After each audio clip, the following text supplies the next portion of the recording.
It is one of the most insane blocks I've ever seen in my entire life. It lives in my goddamn mind permanently. Like this, and by the way, this was he's skinny here. This is the skinniest he was. Okay. He's one of those guys that's so fucking big and so explosive that like the problem for him is that like when you're that tankish and you can move like that, your bones don't respond. You know what I mean? You're constantly going to be fucking injured. It's going to destroy your fucking knees. It's going to destroy your tendons. It's going to destroy everything because like, oh, this is the one I was looking at. Yeah. This. Kick open again is Hunter. But do you have it from the side? Like, no. This from here doesn't do it justice, dude. Look at this. Look. How many guys his size this is the block I'm talking about. Far, jump that. I need this, but from the side. I need this from the side with like what a catch. Williamson on Guy. Huff, the kick, open again is Hunter. I need it in slow motion with like crazy Sigma music playing. Okay, that's what I need. How many guys? Or slow motion from the side, Ave Maria playing in the background. That's what I need.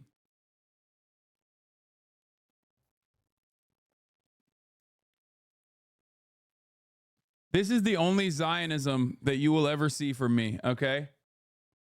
Yes.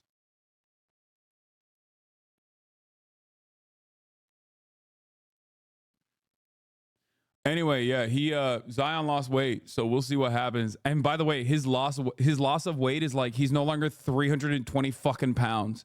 In the NBA, chat, he's no longer 320 pounds. In the NBA, he's now down to the skinniest he's been since college, which is 270. That's what his dad was saying, at least. I don't know if he's like even skinnier than that.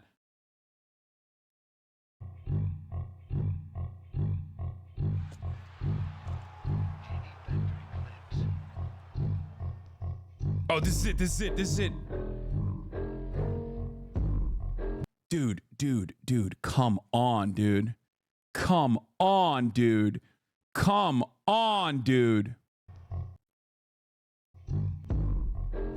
He's so fucking big and so explosive that his shoe popped one time. Okay?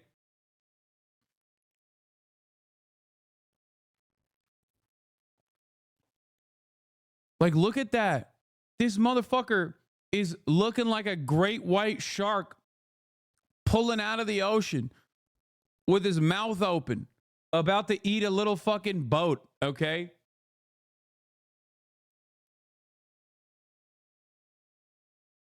Yeah, he blew through a shoe, dude. That's crazy. Zion, the type of dude ancient civilization wrote myths about? Yes.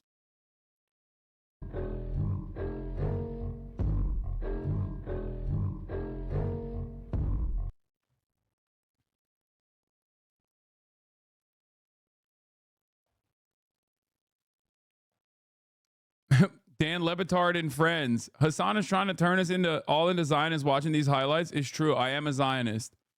Zion Williamson is the only Zionism I will ever demonstrate.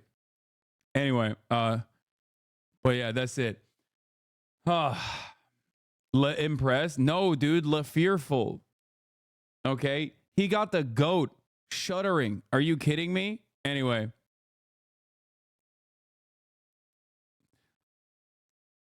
Yeah. He is scared, dude. He knows if Wemby puts on Giannis level muscle, it's over. It's Jover. Okay. Brother.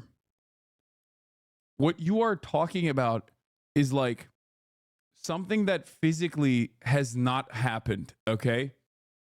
Like that is what you're describing is if it happens, what you're describing is like a marvel of medicine, okay? Which Wemby already is. He already is a marvel of medicine. This motherfucker is like what? 7'11" or some shit. he shoots threes, and you watch him line up a shot after hitting a pump fake, and it takes 5 seconds for the ball to come up from the ground all the way to line up the shot. And it's not because he's not fast enough. It's because of the distance. Okay? It's not even that he's not fast. It's just it's a long way up there, bro. The ball has to take a fucking elevator. That's how long his arms are. It's so funny watching him play basketball. It's like Slender Man. Watching him play basketball is like he looks like he's playing in slow motion, even though he's technically leaping ahead of everybody else.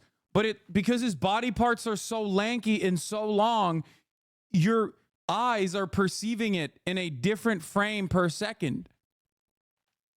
It's weird. It is a weird thing. It's a weird thing to watch. Yeah, he's like 7'29", exactly. Yeah, he is. He is a custom 2K character. Zion is only 6'9". Yeah, tiny guy. Why don't they alley-oop every play then? They kind of do. What are you talking about? Have you seen the way he's been playing in the preseason? Alley-oop is like, when you're talking about Wemby, alley-oop, it changes. Like, it's not even an alley-oop at that point. It literally is just like, you could lob the ball at any point into the air at any part of the court, and he can reach back from behind and be like, oh, thank you, from the three-point line, and just slam it in. It doesn't make physical sense. He is literally like a different species. Like, I don't know.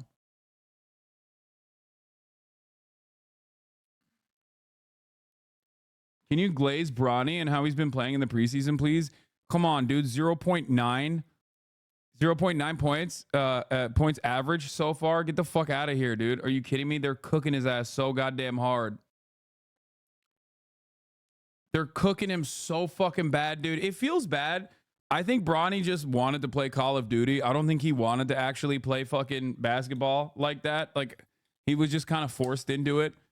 I feel like, look, I love LeBron. You guys know this. He is the GOAT. But I do feel a little bit weird about it because, like, I think it's just a weird situation to be in. Your dad is the fucking GOAT. Your dad is the goddamn GOAT. And, like, the expectation is that you're supposed to be like that. Those are shoes that you cannot fill, you know? It's virtually impossible to fill those shoes. Especially because he also...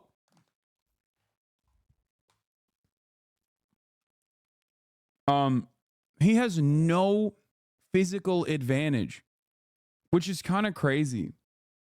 I feel like God punished LeBron a little bit. God was like, I'm going to make you the best, and then your next of kin is going to be like 6'3". That's crazy, dude. How the fuck are you going to be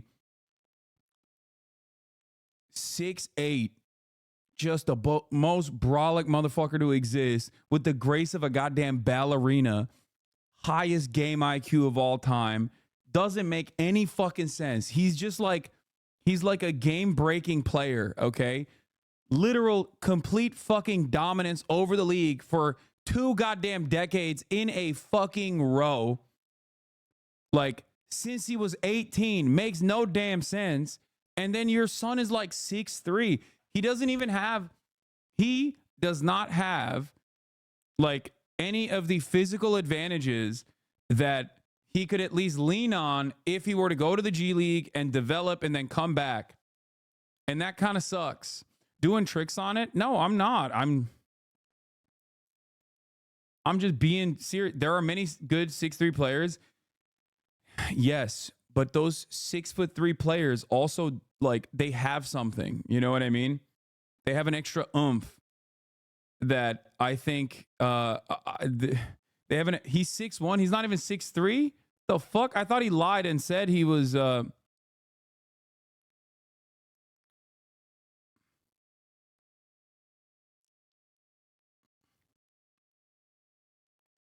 he's athletic, he's just small. He can still be a serviceable defensive guard.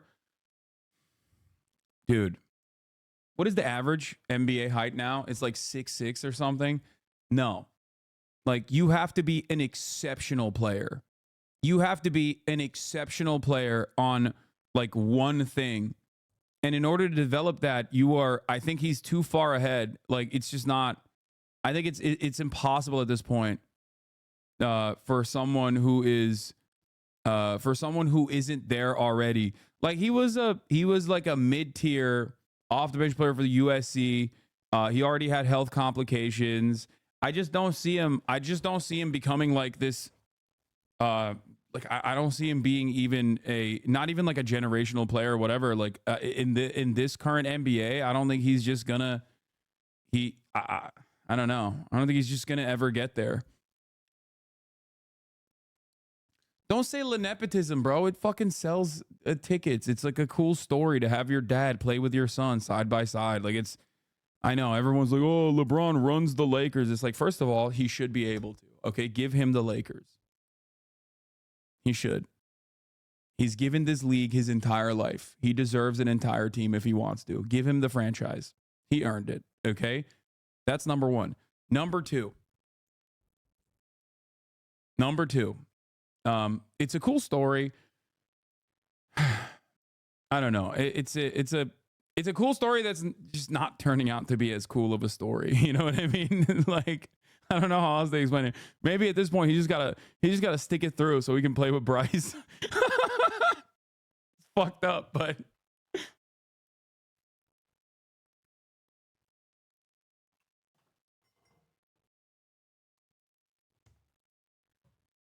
maybe try again. Try again. Didn't work. Play. He can do it. If there's one guy who can do it, is him. It doesn't make sense. It does not make fucking sense. His PPG is lower than Rizzler factually. Yeah, put the Rizzler out for the Knicks, dude. He's doing great. He's doing great work.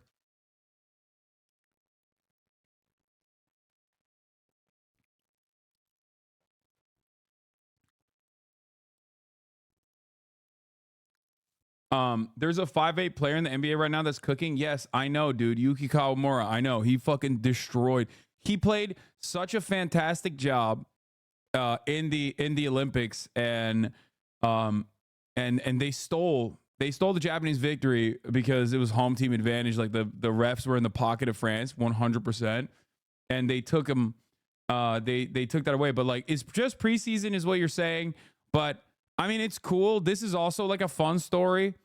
Again, this is a person overcoming the very glaringly obvious fucking physical disadvantages you have as a 5'8" dude, which is kind of funny because half of this chat is literally either that range in terms of the height or shorter. And look at how tiny he is. It's preseason, but this is where you're supposed to pop off, which he is. I predict if he makes the roster, he is like, I mean, I predict he's going to be like one of those off the bench players that just drops like 30 on, and then he has his own like Linsanity moment. You know what I mean? Like, he's just gonna come in and just like drop 30, insane fucking field goal percentage from the 3-point line. And then everyone's like, this guy's insane. And then he doesn't have a pop off moment like that again, but JJ Barea type player, he's not dropping 30. I mean, he's a great passer. He is an insane fucking defensive player. He is always doing full court press. Wemby better. Why are you not glazing enough? Dude, come on. The expectation to glaze Wemby is like, what do you want? Like, yeah, he's a freak. I already fucking glazed him enough. I'm talking about a 5'8" guy, and chatters who are 5'8" themselves are like, why don't you glaze the guy who is 7'18"? Why don't you give him his roses, dude? Like, we are talking about the opposite ends of the fucking genetic lottery here. Okay, calm down.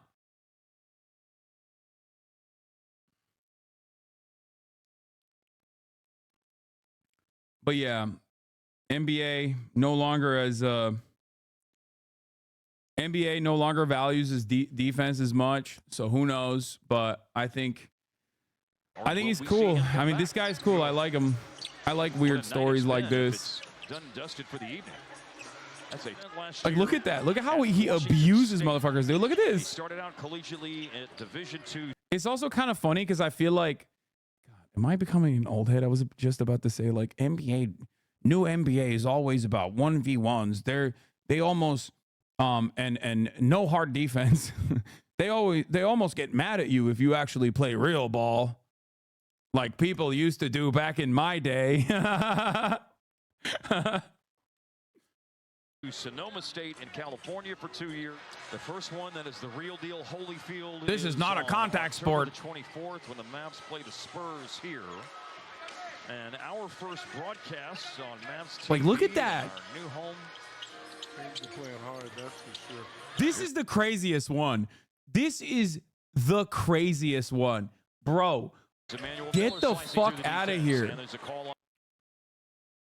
He's body checking a dude that is double his size, okay?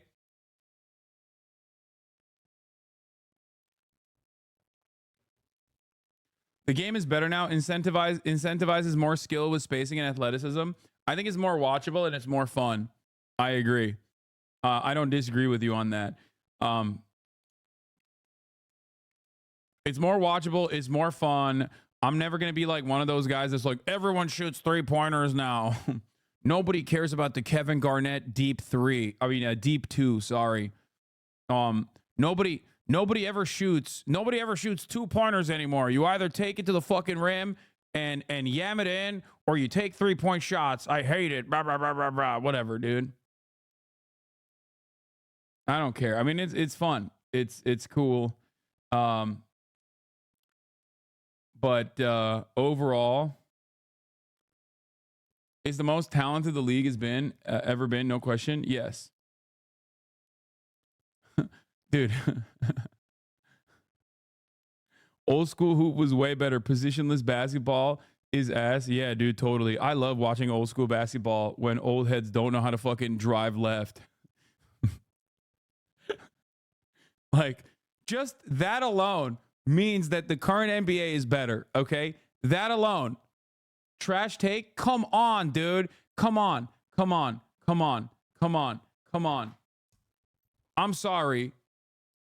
It is a ridiculous assessment to make when you got motherfuckers that just straight up, that are on that court, that cannot drive left. That is insane. You cannot... Bro, you think left-handed people got invented in 2012 or something? Really, dude? You think that's what I'm saying? You think that was my point?